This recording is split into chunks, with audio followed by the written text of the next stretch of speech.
Assalamualaikum warahmatullahi wabarakatuh. Selamat datang kembali di channel Pen Invasion, channel yang menyuguhkan video cerita bergambar seputar misteri. Simak terus video dari kami.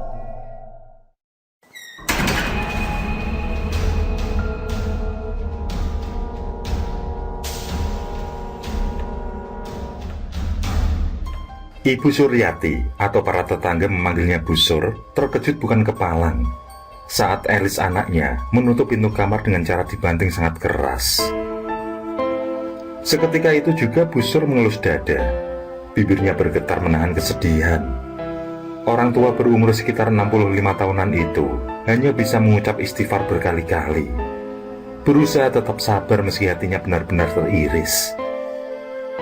Namun, air mata sang ibu pada akhirnya jatuh tidak terbendung. Ucapan membantah dan bentakan putrinya masih terngiang. Oh alah Lis, harap nemoni apa tuh kue kinduk? Dan tanpa sadar, terucaplah sebuah kalimat yang bisa jadi tercatat sebagai doa oleh para malaikat.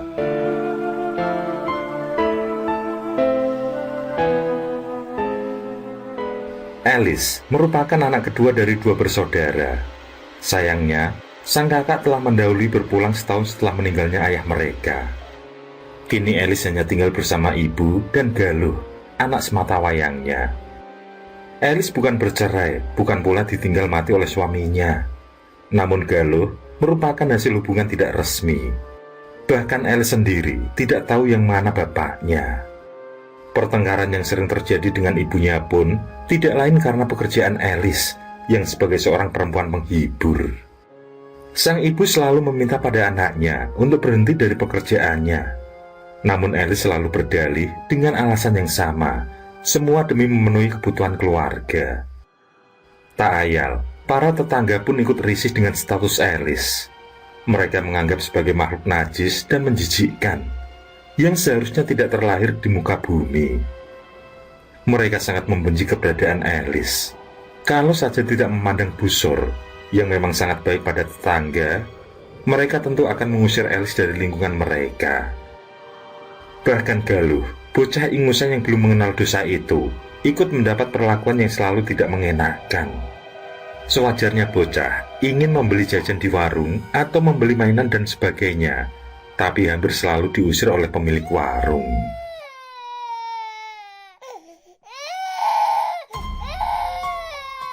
Elis terlihat sangat marah saat buah hatinya pulang dengan tangis yang melolong. Bocah itu mengaku pada ibunya telah dijewer dan dicubit oleh pemilik warung. Elis pun memeriksa beberapa bagian tubuh Galuh. Rupanya memang ada beberapa memar kemerahan bekas cubitan.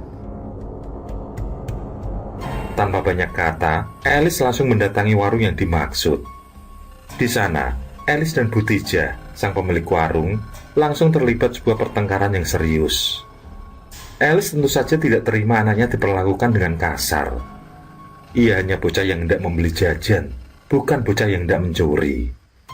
Perang kata-kata kasar pun terjadilah. Bahkan saking marahnya, Elis sempat mengobrak-abrik dagangan di warung milik Butija. Mereka nyaris baku hantam, seandainya para warga tidak segera memisahkan keduanya. Elis pulang dengan membawa perasaan yang bercampur aduk. Ia jelas sangat marah karena anaknya mendapat perlakuan kasar. Tapi di sisi lain, jauh di dalam lubuk hati, ia mengakui bahwa ia bukanlah perempuan baik-baik yang bisa diterima oleh lingkungan sekitarnya. Ia memang seorang pelacur, penjajah kenikmatan para pria hidung belang. Tapi ia lakukan itu demi keluarganya. Meskipun jauh di dalam lubuk hatinya juga mengatakan bahwa ada jalan lain yang lebih baik untuk dalam mengais rezeki. Tangis Elis pun tumpah. Lis, sampai kapan kamu akan seperti ini? Kumohon berhentilah. Aku siap menerimamu apa adanya, asal kamu benar-benar berhenti. Jalan yang kamu tempuh ini salah, Lis. Kumohon, aku sungguh mencintaimu. Seketika, terngiang kata-kata seorang laki-laki bernama Kuncoro. Orang yang benar-benar tulus padanya. Orang yang justru ia campakkan karena ia anggap tidak akan mampu mencukupi kebutuhannya.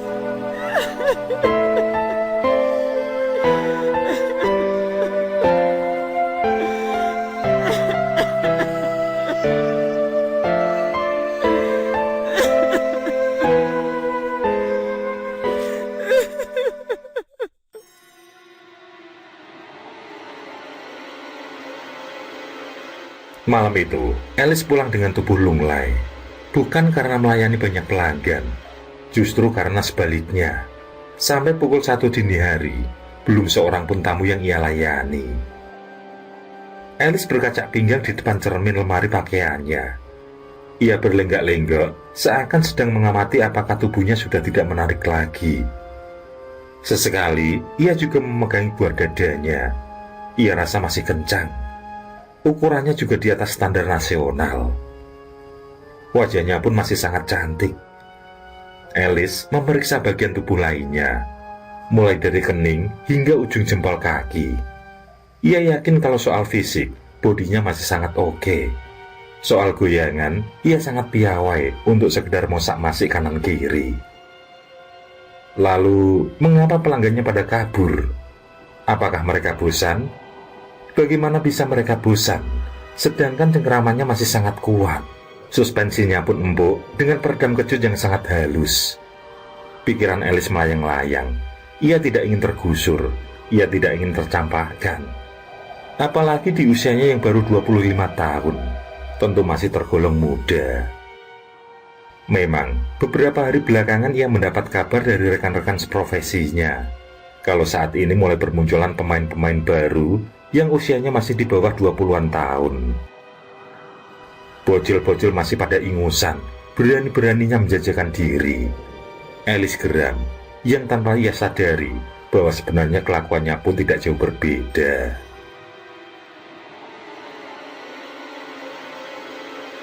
Puas bercermin, Alice langsung mengelus-elus rambut galuh. Bocah manis itu baru saja terlelap ketika sedari tadi menunggunya pulang. Lirih ia berdoa, berharap kelak Galuh menjadi anak yang solehah. Pinter sholat dan ngaji, tidak seperti ibunya. Sekolah yang pandai, biar menjadi orang sukses. Alice kembali berkaca di depan cermin setelah sesaat mencurahkan doa dan kasih sayang pada anaknya. Pikirannya pun kembali tentang sepinya pelanggan. Dan ia tidak akan tinggal diam. Ia putuskan besok akan menemui orang pintar. Siapapun pasti akan bertekuk lutut padanya.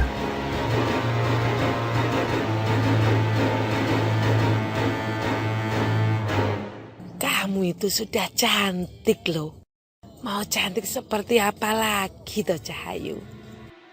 Tanya wanita tua dengan raut wajah yang masih terlihat kencang. Alice agak tersipu. Mbah Dukun kembali menanyakan maksud dan tujuan tamunya. Dengan gelagapan, Alice pun mengutarakan maksud dan tujuannya, bahwa ia ingin cantik sempurna. Ia ingin setiap lelaki yang mendekatinya bertekuk lutut, melakukan apa saja yang ia minta. Ia ingin menjadikan setiap laki-laki yang meminta pelayanan jasanya akan terbuai, sampai-sampai melupakan rumah tangganya sendiri. Alice ingin menghancurkan mereka yang selalu nyinyir padanya, utamanya para nyonya tetangga yang bagi Alice terlihat sok suci. Jawaban itu seketika memicu gelak tawa Mbah Dukun, yang kemudian dijawablah kalau permintaan itu adalah perkara mudah. Sang dukun bisa membuat lelaki manapun bertekuk lutut di kaki Alice. Setelah Mbah Dukun yakin dengan tekad Alice yang bulat, maka ritual pemasangan susuk pun dimulai. Mbah Dukun meminta Alice untuk melepas pakaiannya, kemudian memintanya mandi air kembang yang sudah dipersiapkan. Selanjutnya, Alice diminta berbaring di sebuah dipan. Sementara itu, dupa yang sangat wangi terus mengalun memenuhi seisi ruangan. Tidak tanggung-tanggung, ada sekitar 15 titik yang Alice minta untuk ditanam pada tubuhnya.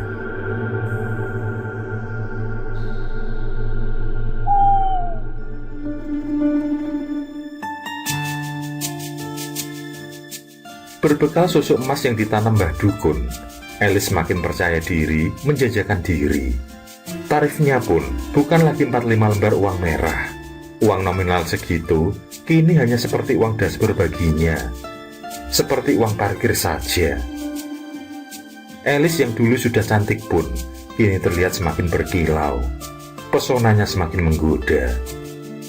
Jangankan lelaki yang memang berstatus hidung belang, mereka yang semula alim pun tetap tergetar hatinya saat melihat senyum Alice yang sangat manis.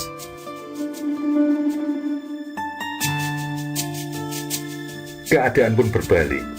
Dulu, Alice lah yang menunggu pelanggan. Kini pelangganlah yang mengantri demi bisa bercinta dengannya. Meskipun begitu, Alice tidak serta-merta menerima semua pelanggan yang masuk. Hanya mereka yang berkantung tebal saja yang bisa menikmati tubuhnya. Kini nama Alice seperti reputasi tertinggi.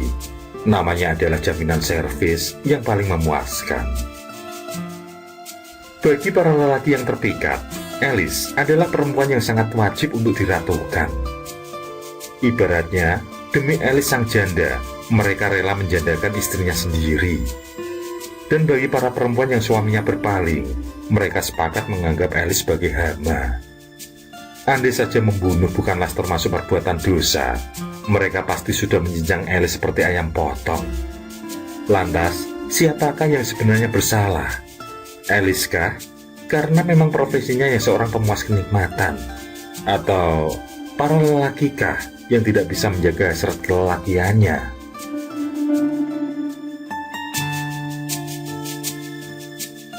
Tanpa terasa, waktu terus berjalan. Bulan demi bulan bergulir sangat cepat. Dan pada masa-masa itulah, Alice sedang menikmati masa kejayaannya. Apa yang ia minta, selalu ia dapatkan dengan mudah. Siapa saja lelaki yang ingin memakai jasanya, ia tinggal menyebut angka. Maka pundi-pundi rupiah semakin deras mengalir ke rekeningnya. Namun tidak ada yang kekal di dunia ini. Batu cadas yang keras sekalipun, lama-kelamaan akan pecah terberai bila selalu terkena panas dan hujan. Begitupun dengan Alice. Meski dari kasat mata penampilan fisiknya masih sangat indah dipandang, namun yang namanya hubungan bebas pastilah akan membawa benih-benih penyakit. Memang benar, Alice rutin memeriksakan diri ke dokter spesialis. Namun, siapa yang bisa menjamin tubuhnya tetap sehat?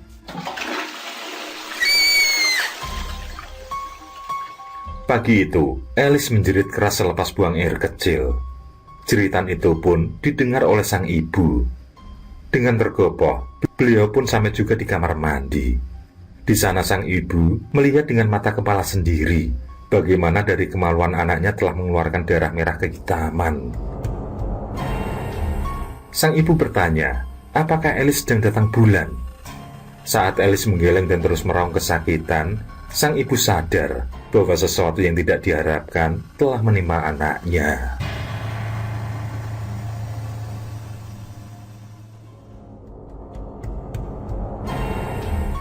Alice masih meraung di lantai kamar mandi. Ia mengatakan kalau untuk bergerak sedikit saja, kemaluannya terasa sangat sakit. Sementara itu darah masih terus merembes dari sela-sela lubang kemaluannya. Alice nyaris tidak kuat untuk berdiri. Ibunya yang berupaya memapah malah nyaris terjungkal karena tidak kuat menyangga. Meminta bantuan tetangga tentulah menjadi hal yang tidak mungkin.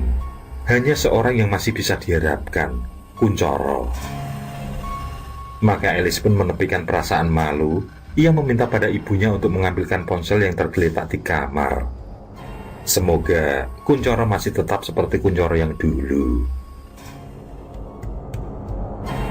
Alice, bertahanlah, aku segera ke sana, jawab Kuncoro dari seberang ketika Alice meneleponnya untuk minta bantuan.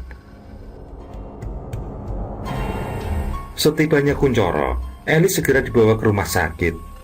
Sementara sang ibu tetap tinggal di rumah karena selain kondisi diri yang lemah, beliau juga harus merawat Galuh sang cucu. Berawal dari sakit setelah buang air kecil di pagi itulah, titik balik kehidupan terjadi pada Alice. Sehari dua hari dirawat, ia masih terlihat cantik seperti biasanya.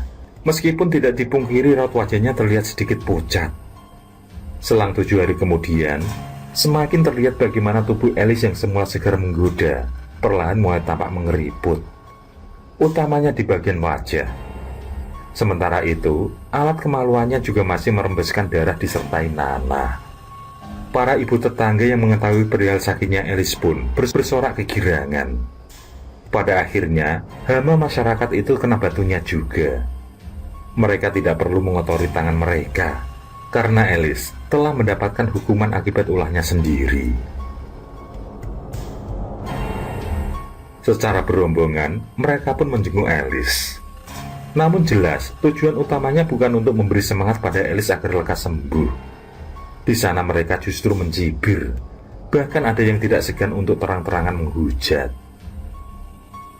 Kuncoro yang bukan siapa-siapa bagi Alice tetap setia menjaganya. Laki-laki itu juga secara rutin menjenguk sang ibu juga menjaga Galuh, seakan mereka adalah ibu dan anaknya sendiri. Kuncoro, laki-laki yang pernah ditepikan oleh Alice, membuktikan bahwa kepeduliannya memanglah tulus. Sedangkan para lelaki pemuja itu, mereka kemana?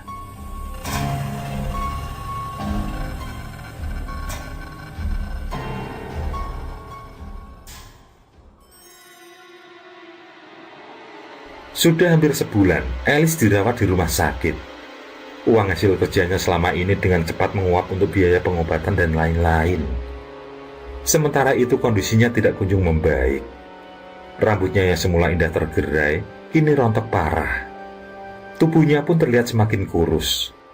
Lebih mengerikan lagi, dari kedua puting dan lubang-lubang di tubuhnya seperti hidung, telinga, dan kedua bola mata, di mana dulu di tempat itu susuk-susuk itu ditanam, merembeslah darah disertai nanah. Alice kini tengah dalam kondisi sekarat.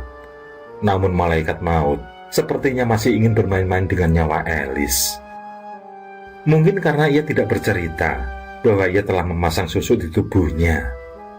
Alice memang tidak ingin susuk-susuk itu lepas dari raganya, mengingat susuk-susuk itulah yang membuatnya kaya.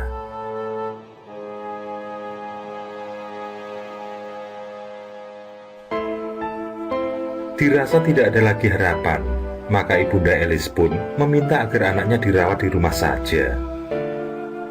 Sang ibu, meski seringkali mendapat bentakan atau perlakuan kasar dari Alice, namun anak tetaplah anak. Rasa sayangnya tulus sebagai seorang ibu tidak akan pernah lekang. Beliau tetap menyayangi Alice. Seringkali saat membelai rambut anaknya dengan berlinang air mata, beliau tetap berdoa untuk kesembuhan Alice. Bahkan kalau memang perlu, beliau ikhlas bila penyakit Alice bisa dipindahkan padanya. 6 bulan pun berlalu. Meski kini Alice tidak bisa lagi mengeluarkan sepatah kata pun, namun sang ibu tahu bahwa dalam bulir-bulir air mata yang mengalir di pipi Alice, ada penyesalan yang sangat mendalam. Ada beban dosa yang harus segera ia pintakan maaf. Dalam tatapan mata yang tidak berdaya, Alice memberi isyarat pada ibunya. Ia minta maaf atas segala kesalahannya. Ia juga pamit karena ia merasa kalau waktunya telah tiba. Kepada Kuncoro, hal yang sama ia lakukan. Bibir Alice mencoba bergerak, berusaha sekuat tenaga untuk mengucapkan kata maaf, sekaligus ingin memberi isyarat bahwa ia kini ingin melepas seluruh susuk yang tertanam di tubuhnya. Namun usahanya untuk minta tolong agar susunya dilepas rasanya menjadi permintaan yang tidak akan pernah terkabulkan. Baik sang ibu maupun Kuncoro tidak memahami isyarat yang disampaikan. Keduanya hanya paham bahwa Alice minta maaf. Dan untuk satu hal tersebut, mereka sudah memaafkan dengan ketulusan hati yang paling dalam. Hingga pada detik yang telah ditentukan oleh Sang Pencipta, tubuh Alice mengejang dengan hebat. Dari lubang-lubang tubuh, darah kental kembali merembes dengan lebih deras. Lalu tubuh yang tinggal tulang berbalut kulit itu pun terdiam. Alice, sang pujaan hati para lelaki, kini telah meninggalkan ibu, Kuncoro, dan Galuh untuk selama-lamanya.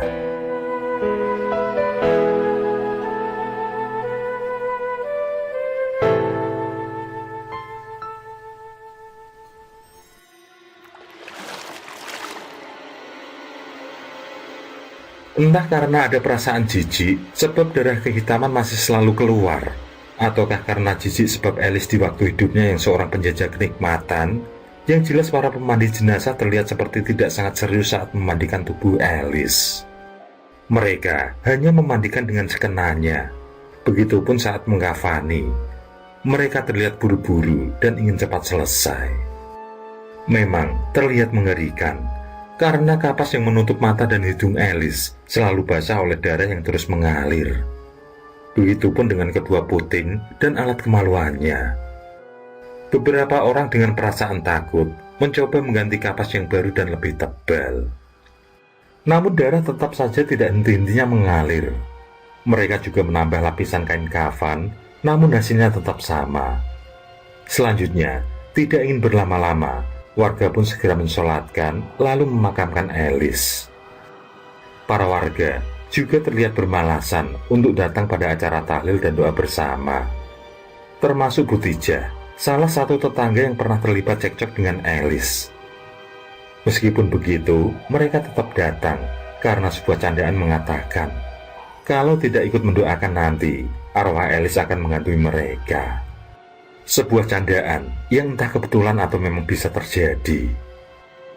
Namun warga sekitar sudah mulai merasakan hawa mencekam tiap malam menjelang.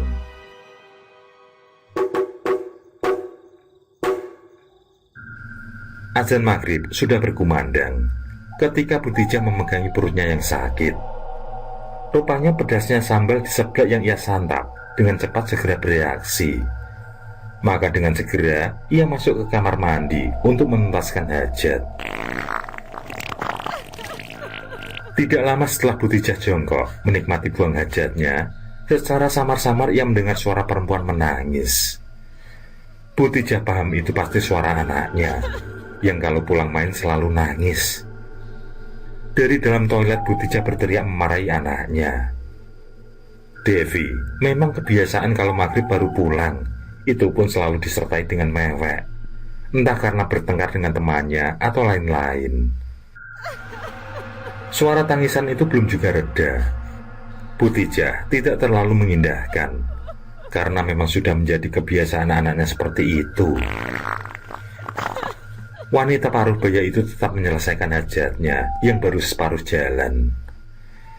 Alih-alih memperhatikan suara tangisan itu, Butijah malah bersenandung di dalam kamar mandi, seakan suaranya adalah suara termerdu sekampung. Butijah nyaris terjengkang saat pintu kamar mandi digedor-gedor. Lagi-lagi Butijah memanggil nama anaknya. Suara gedoran pintu pun terdiam. Butijah pun lega. Berarti memang Devi anaknya yang melakukan barusan. Namun Butijah masih mendengar suara tangis. Butijah pun lega saat selesai membuang hajat. Namun saat ia keluar kamar mandi, ia mendapati rumah dalam keadaan remang cenderung gelap. Saat itulah ia baru teringat kalau suami dan kedua anaknya sedang pergi ke rumah neneknya. Sejak dulu tadi, mereka pamit untuk menjenguk sang nenek yang sedang sakit. Seketika itu pula, bulu kuduk Butijah meremang.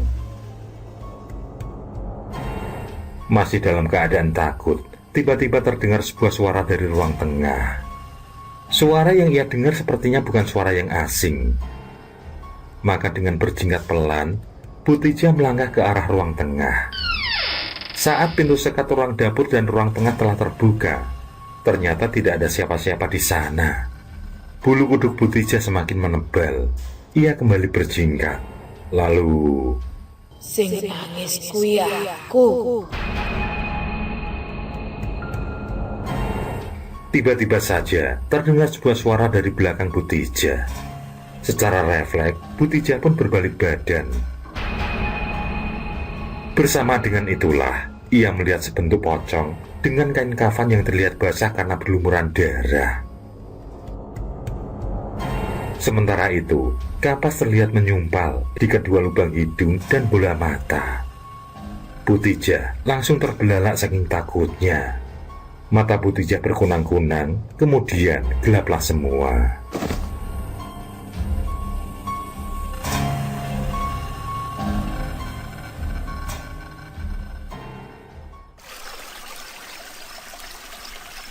Sebagai laki-laki, kita tidak boleh takut sama istri.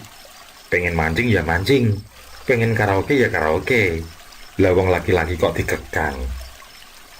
Kelakar seorang laki-laki bernama Yusron saat bersama kedua temannya. Padahal diketahui, Yusron sendiri merupakan seorang bujangan. Aku bukannya takut sama istri, Yus. Apa kamu belum dengar berita yang beredar? Kalau si Alice, gentayangan jadi pocong. Yusron mengernyitkan dahi. Ia memang benar-benar belum tahu mengenai kabar itu. Yusron tidak bisa membayangkan betapa menyeramkannya kalau berita yang beredar memang benar. Dalam ingatannya, terekam betapa tubuh molek perempuan itu bisa memberinya kepuasan yang tiada banding. Kalau untuk perempuan lain, ia terbiasa lupa rupa, ingat rasa. Tapi untuk Alice, urusan rupa dan rasa tentu tidak bisa ia lupakan. Nama Alice memang menjadi sebuah jaminan kepuasan. Alice adalah kebanggaan bersama milik pria. Tapi, apa benar ia jadi pocong? Tanya Yusron dalam hati. Rasanya malam ini boncos. Aku pulang saja ya. Perasaanku tiba-tiba tidak enak, ucap Fandi dengan serta-merta mengemasi peralatan memancingnya. Melihat Fandi bergegas pulang, Tikno pun segera mengangkat jorannya. Sementara Yusron masih sangat ingin bertahan, mengingat di rumahnya pun ia merasa gabut. Saat Fandi dan Tikno berkemas itulah, umpan Yusron termakan. Tarikan pada jorannya sangat kuat. Ia yakin seekor lele besar akan segera ia naikkan. Sementara itu, kedua temannya sudah tidak terlihat lagi batang hidungnya. Yusron masih berjuang keras menaikkan ikan. Dilihat dari tarikannya yang sangat kuat, sampai-sampai jorannya pun melengkung. Yusron berpikir ikan yang ia dapat pasti berbobot 5 kilo lebih. Dalam sebuah sentakan yang keras, apa yang menarik umpan pun mulai terlihat. Yusron mengumpat habis-habisan setelah ia mengetahui benda yang tersangkut oleh mata kailnya. Rupanya bukan ikan lele seberat 5 kilo lebih seperti yang ia harapkan, namun hanya seonggok kain putih lusuh. Yusron melepas mata kail yang tersangkut, lalu membiarkan kain putih itu tergeletak begitu saja. Yusron kembali melempar umpan, pantang baginya pulang sebelum seekor ikan berhasil ia naikkan. Yusron kembali bersemangat saat umpannya termakan. Ia berkonsentrasi pada joran di tangannya yang mulai bergerak liar. Ia berkonsentrasi penuh mengolah jorannya, sampai-sampai ia tidak menyadari bahwa seonggok kain yang semula ia abaikan itu mulai bergerak dan berdiri, lalu membentuk sosok yang sangat menyeramkan. Sosok dengan kuncir kain pada kepalanya melayang tipis mendekat ke arah Yusron yang masih berupaya menaikkan ikan. Seekor nila babon berhasil Yusron naikkan. Tangan kirinya berkali-kali mengepal sebagai tanda kebahagiaannya. Ikan malang itu pun masuk ke dalam jaring. Sampai di situ, Yusron belum juga menyadari bahwa sesosok pocong sudah mengawasinya dan hanya berjarak kurang dari 2 meter. Barulah saat terdengar suara perempuan memanggil, Yusron menoleh dan terkesiap. Terdengar pocong itu memanggil-manggil namanya. Alice, pikir Yusron yang mendengar suara panggilan itu. Ia sangat hafal suara Alice karena ia memang pelanggan setianya. Yusron pun menoleh ke arah kiri. Tampak pocong itu tetap berdiri di tempatnya. Lutut Yusron seketika menggigil ketika melihat sosok menyeramkan di sampingnya. Meskipun kedua mata dan hidung sosok itu tertutup kapas, namun Yusron yakin kalau pocong yang menemaninya adalah pocong Alice. Nila babon yang baru saja ia dapatkan, ia tinggal begitu saja. Yusron lari kalang kabut jatuh bangun. Saat ia berteriak, mulutnya mendadak gagu. Pocong itu terus melayang, mengikuti Yusron yang tunggang langgang ketakutan.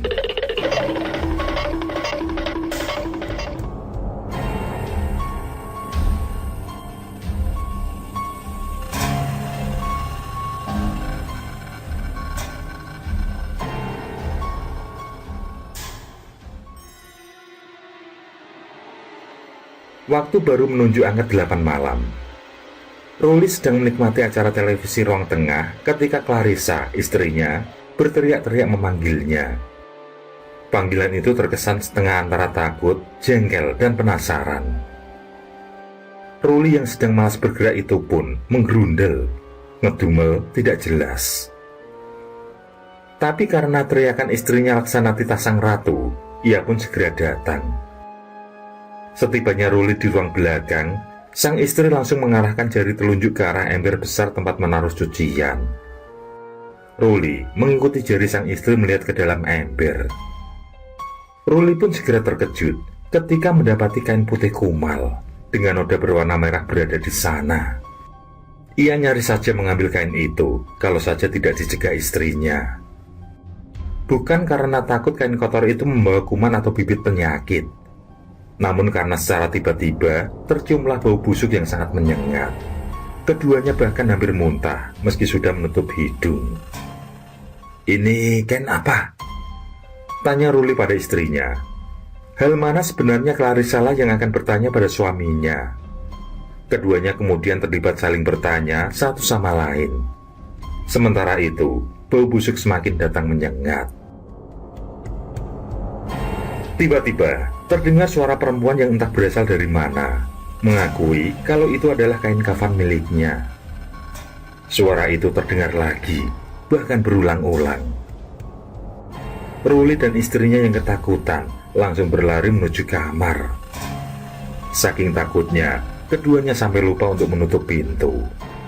Ruli yang sudah berhambur ke atas kasur pun mau tak mau kembali melompat guna menutup pintu. Tapi apa yang terjadi? Saat Ruli sudah berada di samping pintu, tiba-tiba saja muncul sosok pocong yang berdarah-darah.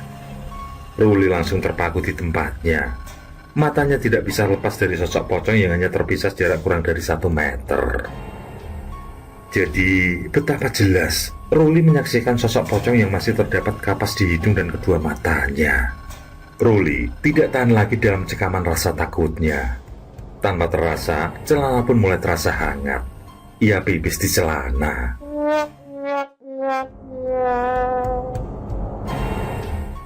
Ketika pocong itu memperkenalkan diri bernama Alice, mata Ruli sudah mulai berkunang-kunang. Saat terlintas dulu ia juga menjadi pelanggan setia tubuh Alice. Tapi Alice saat masih hidup tentu saja jauh berbeda dengan Alice yang berdiri di hadapannya saat ini. Ruli tidak lagi bisa bertahan dari rasa takutnya. Ia pun lemas lalu ambruk terkulai. Sementara itu, Clarissa menggigil di sudut kasur. Ia memeluk guling dengan sangat eratnya. Ia hanya bisa pasrah dan berharap pocong Alice segera pergi. Namun kejadian selanjutnya justru membuat Clarissa semakin menggigil ketakutan. Guling yang ia peluk sebagai tameng tiba-tiba terasa olehnya sebagai sosok pocong. Itu karena bau busuk menyengat tercium dari guling yang ia peluk. Clarissa mendorong guling dalam pelukannya. Terlihatlah dengan jelas sosok pocong terbaring miring itu menghadap ke arahnya. Kapas yang menyumpal hidung dan mata terlepas. Lalu dari hidung dan mata itu mengalirlah darah kental berbau busuk yang lebih menyengat. Pocong itu menyeringai hingga membuat Clarissa kelojotan. Ia pun menyusul suaminya semaput.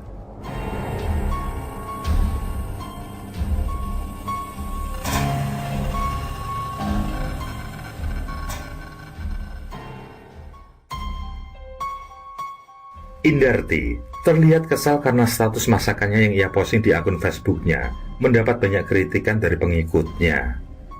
Akibatnya, Indarti pun membalas kritikan-kritikan itu dengan kata-kata yang tidak kalah pedas.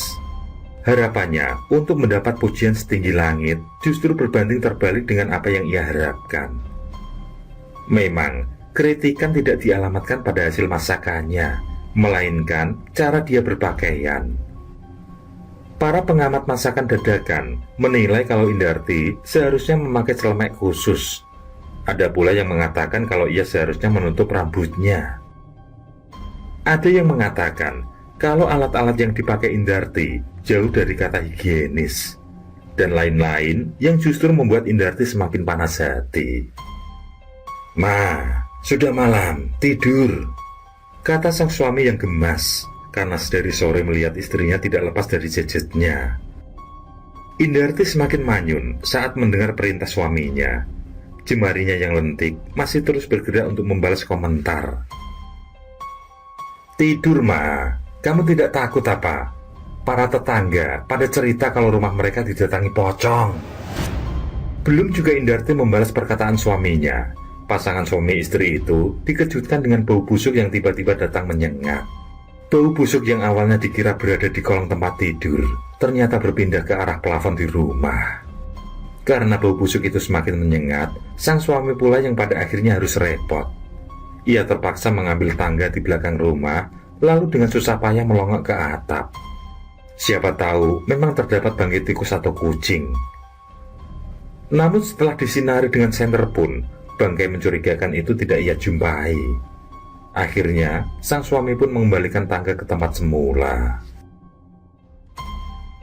Saat sang suami sudah kembali ke kamar, bau bangkai itu pun lenyap. Keduanya lantas keheranan. Namun secara tiba-tiba, bau busuk itu kembali menyergap, bahkan semakin kuat. Indarti bahkan nyaris muntah di kasur, saking tidak kuatnya. Bau busuk itu memang sudah memenuhi seisi ruangan kamar. Tiba-tiba, suami itu dikejutkan dengan sebuah suara yang tidak jelas dari mana asalnya. Suara itu berucap kalau bau busuk itu adalah bau dari tubuhnya. Indarti dan suaminya saling pandang. Perasaan mencekam tiba-tiba membelit keduanya. Dengan nada bergetar, Indarti menanyakan siapa pemilik suara itu.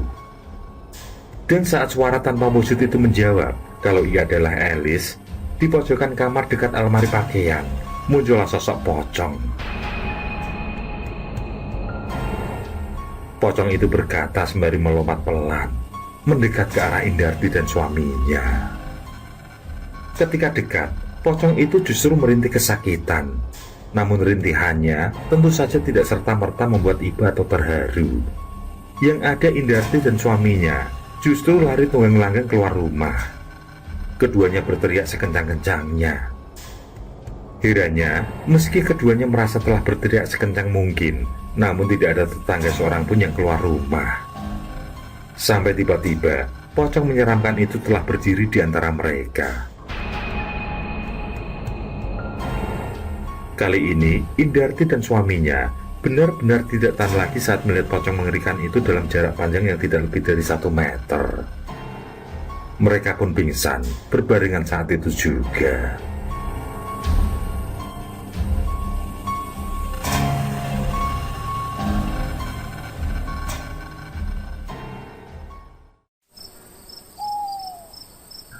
Galuh, gadis mungil yang sedang pulas itu terbangun dari dekapan sang nenek.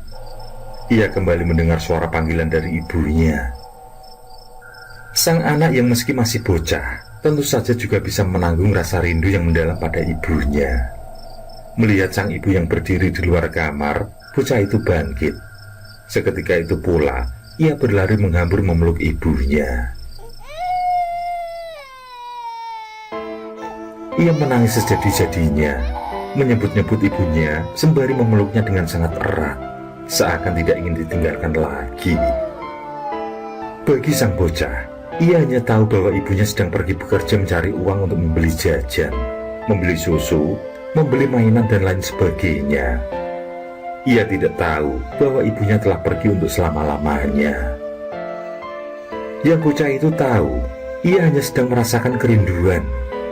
Dan kini, sang ibu berada dalam pelukannya. Ia bisa melampiaskan kerinduannya.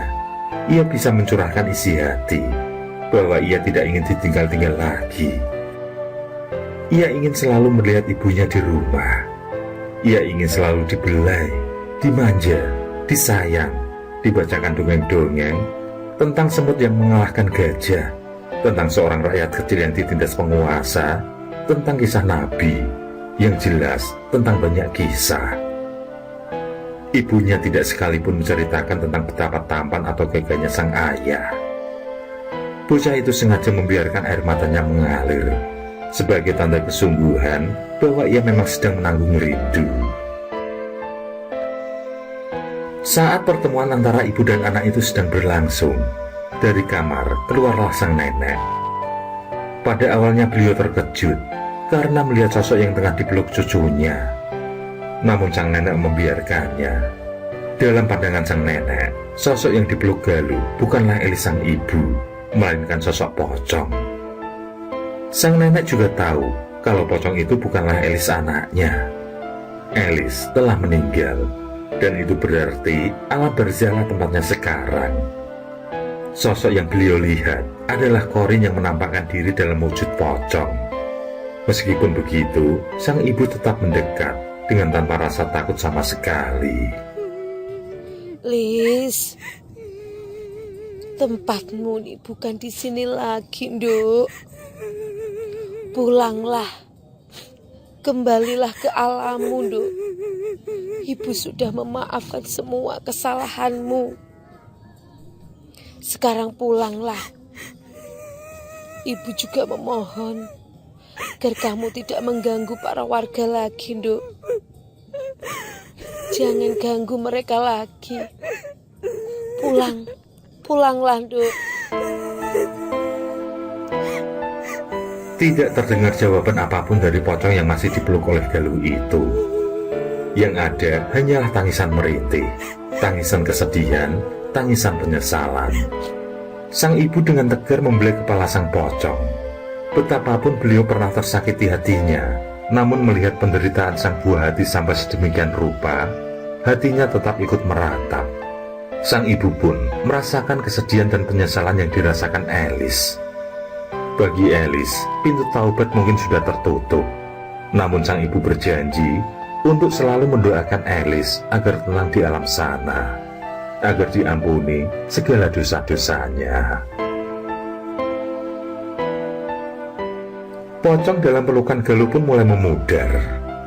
Sampai pada akhirnya tinggal asap tipis yang lalu hilang begitu saja. Mendapati ibunya pergi, Galuh pun kembali menangis sejadi-jadinya.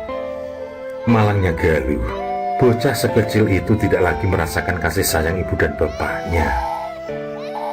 Sang nenek berusaha menenangkan cucu yang sedang menangisi kepergian ibunya. Beliau menangis yang mengandung bermacam makna. Beliau menangisi Galuh yang tidak lagi mendapat kasih sayang ibu bapaknya. Beliau juga menangisi Elis yang harus pergi sebelum kembali ke jalan yang benar. Beliau juga menangisi dirinya sendiri. Masih teringat dengan jelas bagaimana sakitnya saat melahirkan Elis. Namun semua itu belumlah seberapa dibanding saat sang buah hati dengan tega membentaknya. Sungguh, rasa sakitnya jauh melampaui saat melahirkan dulu. Ya Allah, panjangkanlah umur dan kesehatan hamba ya Allah, agar bisa mendampingi Galuh hingga dewasa nanti ya Allah. Amin. Sang nenek berucap dalam linangan air matanya, sembari tetap memeluk cucu satu-satunya. Beliau tidak bisa membayangkan akan bersama siapa Galuh kalau dirinya dipanggil menyusul Elis.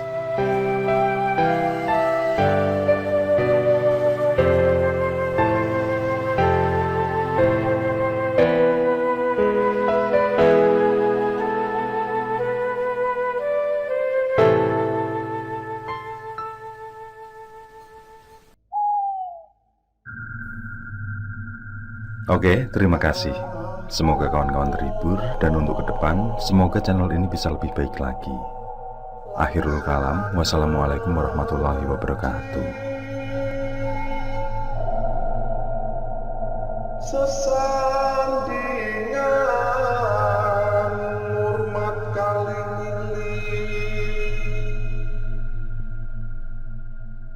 lakukan pungkasane